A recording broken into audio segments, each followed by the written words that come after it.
हरे कृष्ण कृष्ण कृष्ण हरे हरे। तो भक्तबिंदुगण आजकेर भिडियोटी रयेछे सकल कृष्ण भक्तरा आमलकी एकादशीटी सकलेई ब्रतटी पालन करो। एबार आमलकी एकादशीर पर रयेछे पापमोचनी एकादशी। এই একাদশী আপনাদের কবে পালিত করতে হবে এবং কোন সময় পালন করতে হবে? পাপমোচনী একাদশী 4 এপ্রিল নাকি 5 এপ্রিল? অবশ্যই সঠিক সময়টি আপনারা দেখে নেবেন এবং কোন সময়ে আপনাদের পালন করতে হবে এই পাপমোচনী একাদশী। তো অবশ্যই ভিডিওটি সম্পূর্ণ দেখবেন এবং চ্যানেলে নতুন হয়ে থাকলে দয়া করে চ্যানেলটিকে সাবস্ক্রাইব করবেন, লাইক করবেন, কমেন্টে ভক্তি ভালোবাসা শ্রদ্ধা দিয়ে জয় শ্রীকৃষ্ণের জয় লিখে দিতে ভুলবেন না এবং জানবেন পাপমোচনী একাদশীর ব্রতের মাহাত্ম্য কথাটি।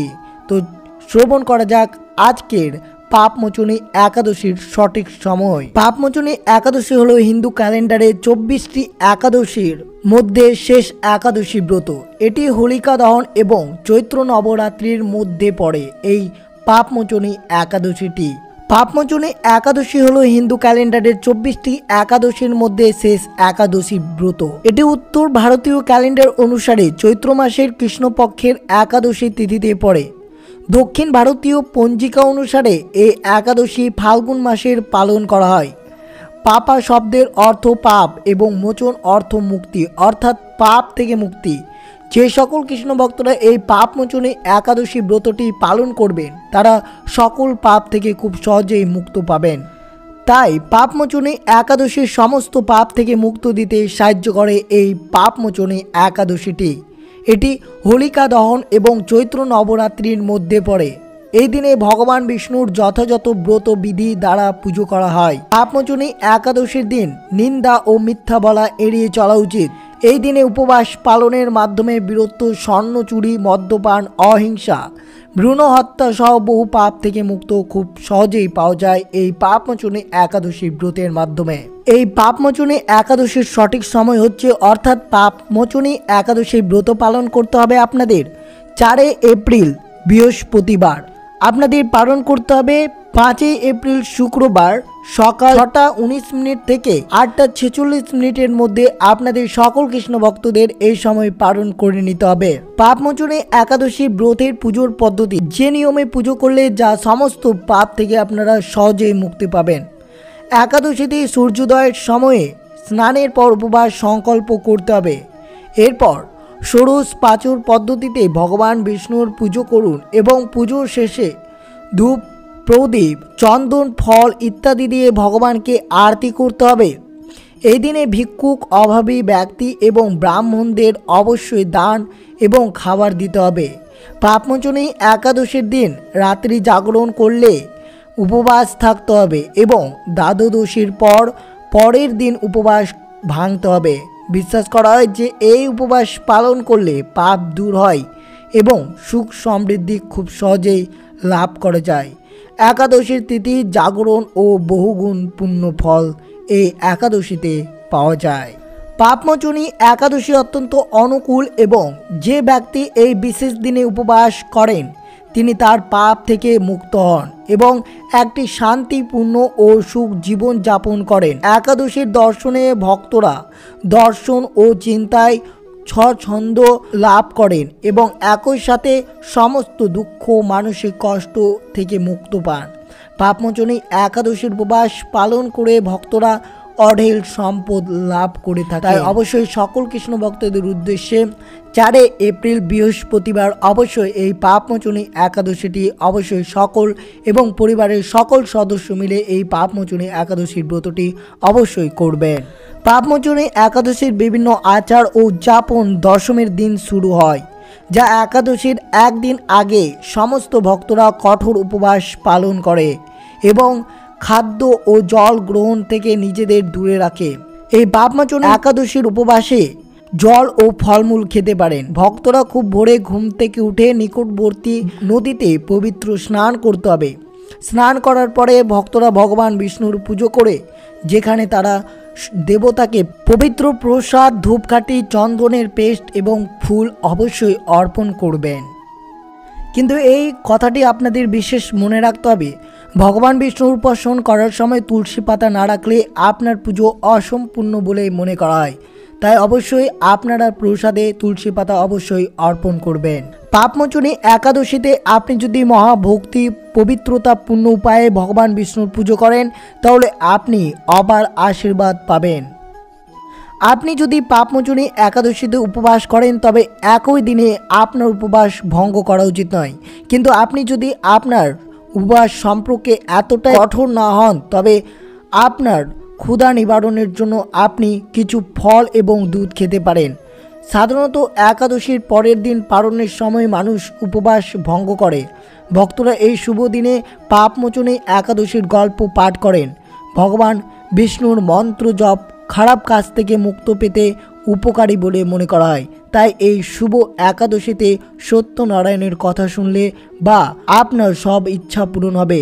অবশ্যই আপনারা এই পাপমোচনী একাদশীর ব্রতের মাহাত্ম্য কথাটি শ্রবণ করবেন এই শুভ দিনে। চৈত্র মাসের কৃষ্ণপক্ষের একাদশীকে পাপমোচনী একাদশী বলে। পাপমোচনী একাদশী পালন করলে পূর্বকৃত সমস্ত পাপ ক্ষয় হয়। এই ব্রতকথা পাঠ ও শ্রবণে সহস্র গোদানের ফল লাভ হয় বলে মনে করা হয়। তো অবশ্যই ভক্তি ভালোবাসা শ্রদ্ধা দিয়ে এই পাপমোচনী একাদশীর ব্রতের মাহাত্ম্য কথাটি অবশ্যই শ্রবণ করুন। পাপমোচনী একাদশীর মাহাত্ম্য যুধিষ্ঠির শ্রীকৃষ্ণকে বলেন, হে জনার্দন, চৈত্র মাসের কৃষ্ণপক্ষের একাদশীর নাম ও মাহাত্ম্য কৃপা করে আমাকে বলুন। শ্রীকৃষ্ণ বললেন, হে ধর্মরাজ যুধিষ্ঠির, আপনি ধর্ম বিষয়ক প্রশ্ন করেছেন। এই একাদশীর সকল পাপ থেকে নিস্তার এবং মোচন করে বলে এই পবিত্র একাদশী তিথি পাপমোচনী একাদশী নামে প্রসিদ্ধ। রাজা মাধন্তা একবার লোমশ মুনিকে এই একাদশীর কথা জিজ্ঞাসা করেছিলেন। তার বর্ণিত সেই বিচিত্র উপাখ্যানটি আপনার কাছে বলছি, আপনি মনোযোগ দিয়ে শ্রবণ করুন। প্রাচীনকালে অতি মনোরম চৈত্ররথ পুষ্প উদ্যানে মুনিগণ বহু বছর ধরে তপস্যা করতেন। এক সময় মেধাবী নামে এক ঋষি কুমার সেখানে তপস্যা করছিলেন। মঞ্জু ঘোষ নামে এক সুন্দরী অপ্সরা তাকে বশীভূত করতে চাইল, কিন্তু ঋষির অভিশাপের ভয়ে সেই আশ্রমে 2 মাইল দূরে অবস্থান করতে লাগলো। বীণা বাজিয়ে মধুর স্বরে সে গান করত। একদিন মঞ্জু ঘোষ মেধাবীকে দেখে কাম বাণে পীড়িত হয়ে পড়ে। এইদিকে ঋষি মেধাবী অপ্সরার অনুপম সৌন্দর্য দেখে মুগ্ধ হন। তখন সেই অপ্সরা মুনিকে নানা হাবভাব কটাঙ্ক দ্বারা বশীভূত করে। ক্রমে কাম পরবশ মুনি সাধন ভজন বিসর্জন দিয়ে তার আরাধ্য দেবকে বিস্মিত হন। এইভাবে অপ্সরার সাথে কাম ক্রিয়ার মুনির বহু বছর অতিক্রান্ত হন। মুনিকে আচার ভ্রষ্ট দেখে সেই অপ্সরা দেবলোকে ফিরে যেতে মনস্থ করল। একদিন মঞ্জু ঘোষ মেধাবী মুনিকে বলতে লাগলো, হে প্রভু, এখন আমাকে নিজ গৃহে ফিরে যাওয়ার অনুমতি প্রদান করুন। কিন্তু মেধাবী বলল, হে সুন্দরী, তুমি তো এখন সন্ধ্যাকালে আমার কাছে এসেছো, প্রাতঃকাল পর্যন্ত আমার কাছ থেকে যেও। মুনির কথা শুনে অভিশাপের ভয়ে সে অপ্সরা আর কয়েক বছর তার সাথে বাস করলো। এইভাবে বহু বছর 55 বছর 9 মাস 7 দিন অতিবাহিত হলো। দীর্ঘকাল অপ্সরার সহবাসে থাকলেও মেধাবীর কাছে তা অর্ধরাত্রি বলে মনে হয়। মঞ্জু ঘোষ পুনরায় নিজ স্থানে গমনের প্রার্থনা জানালে মুনি বলেন, এখনও প্রাতকাল, যতক্ষণ পর্যন্ত আমি সন্ধ্যা বন্দনা সমাপ্ত করি ততক্ষণ পর্যন্ত তুমি এখানেই থাকো। মুনির কথা শুনে ঈষৎ হেসে মঞ্জু ঘোষ তাকে বলল, হে মুনিবর, আমার সহবাসে আপনার যে কত বছর অতিবাহিত হয়েছে তা একবার বিচার করে দেখুন। এই কথা শুনে মুনি স্থির হয়ে চিন্তা করে দেখলেন যে তার 56 বছর অতিবাহিত হয়ে গেছে। মুনি তখন মঞ্জু ঘোষের প্রতি ক্রোধ পরবশ হয়ে বলল, এরে পাপিষ্টি, দুরাচারিণী, তপস্যার ক্ষয়কারিণী, তোমাকে ধিক, তুমি পিশাচী হও। মেধাবীর শাপে অপ্সরার শরীর বিরূপ প্রাপ্ত হলো। তখন সে অবনত মস্তকে মুনির কাছে শাপ মোচনের উপায় জিজ্ঞাসা করল। মেধাবী বললেন, হে সুন্দরী, চৈত্র মাসের কৃষ্ণপক্ষীয় পাপমোচনী একাদশী সর্বপাপ ক্ষয়কারিণী। সেই ব্রত পালনে তোমার পিশাচত্ব দূর হবে। পিতার আশ্রমে ফিরে গিয়ে মেধাবী বলল, হে পিতা, এক অপ্সরার সঙ্গ দোষে আমি মহাপাপ করেছি। এর প্রায়শ্চিত্ত কি তা কৃপা করে আমায় তা বলুন। উত্তরে চবন মুনি বলল, চৈত্র মাসের কৃষ্ণপক্ষীয় মোচনী একাদশীর ব্রতের প্রভাব তোমার পাপ দূর হবে। পিতার উপদেশ শুনে মেধাবী সেই ব্রত ভক্তি ভরে পালন করল, তার সমস্ত পাপ দূর হলো। পুনরায় তিনি তপস্যার ফল লাভ করলেন। মঞ্জু ঘোষও এই ব্রত পালনের ফলে পিশাচত্ব থেকে মুক্ত হয়ে দিব্য দেহে স্বর্গ গমন করল। হে মহারাজ, যারা এই পাপমোচনী একাদশী পালন করেন তাদের পূর্বকৃত সমস্ত পাপ ক্ষয় হয়। এই ব্রত কথা পাঠ শ্রবণে সহস্র গোদানের ফল লাভ হয়। এই ব্রতের পালনের মাধ্যমে যদি আপনারা এই ব্রতের মাহাত্ম্য কথাটি শ্রবণ করেন তাহলে সহস্র গোদানের ফল লাভ আপনারা খুব সহজেই পেয়ে যাবেন। পাপমোচনী একাদশী ব্রত পালনের মাধ্যমে এটা বিশ্বাস করা হয় যে এই উপবাস পালনে অতীতের পাপের জন্য ক্ষমা চাইতে সাহায্য করে এবং আত্মাকে শুদ্ধ করে।